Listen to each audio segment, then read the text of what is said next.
Ya oke, Assalamualaikum warahmatullahi wabarakatuh. Masih bersama saya di channel Kampus Impian yang akan memberikan banyak informasi tentang dunia perkuliahan, baik untuk perguruan tinggi negeri, perguruan tinggi swasta, politeknik, institusi, UIN, dan lain sebagainya. Nah, banyak sekali sih informasi beasiswa dalam masa pandemi ini ya, terutamanya di beasiswa pemuda mendunia.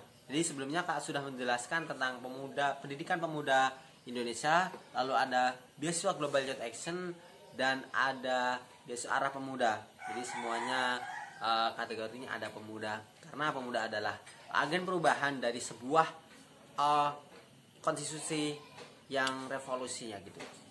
Jadi di sini pada kesempatan ini akan menjelaskan tentang Q&A. Banyak sekali pertanyaan-pertanyaan yang sudah aku kumpulkan dari baik melalui Instagram maupun di channel YouTube yang sudah ada di kolom komentar. Sebelumnya kalian silahkan subscribe channel kakak, dan apabila kalian menyukai silahkan share ke teman-teman. Langsung saja pertanyaan pertama, yaitu adalah Kak, di beasiswa pemuda mendunia ada tesnya atau tidak? Nah, ini udah kakak rampung sebelumnya.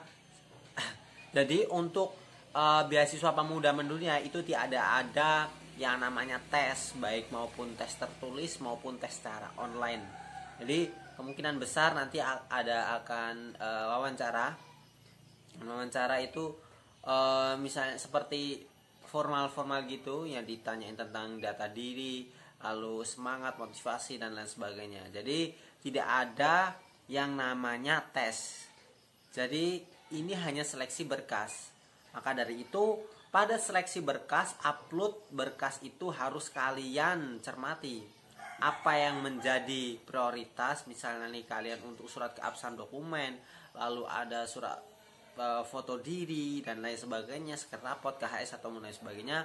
Yang penting sebelum kalian mengupload di website untuk beasiswa pemuda mendunia, silahkan cross check kembali, jangan sampai salah.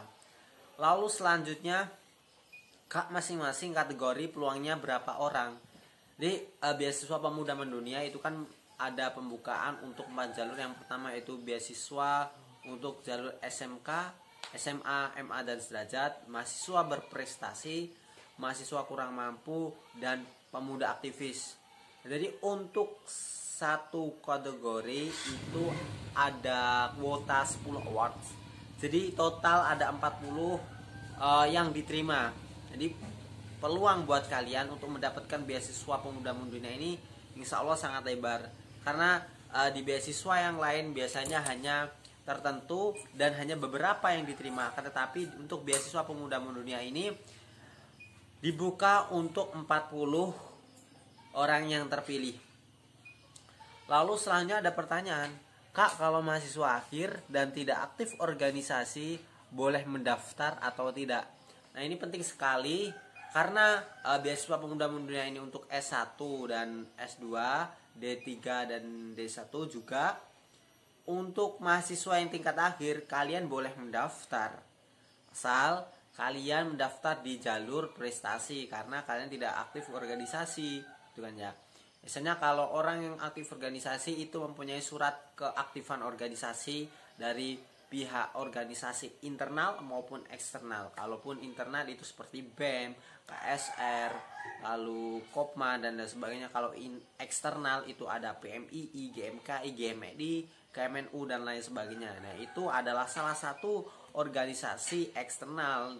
Nah, kalian boleh saja menepati bidang-bidangnya. Kalau kalian mempunyai jabatan yang tinggi, misalnya seperti sekretaris, ketua umum, itu akan menjadi poin penting buat kalian dan mendapat beasiswa pemuda mendunia.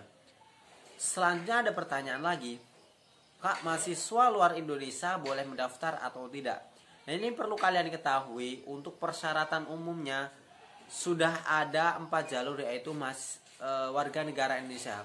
Artinya kalian mahasiswa luar Indonesia itu boleh mendaftar. Yang penting kalian sudah tercatat di penduduk Indonesia.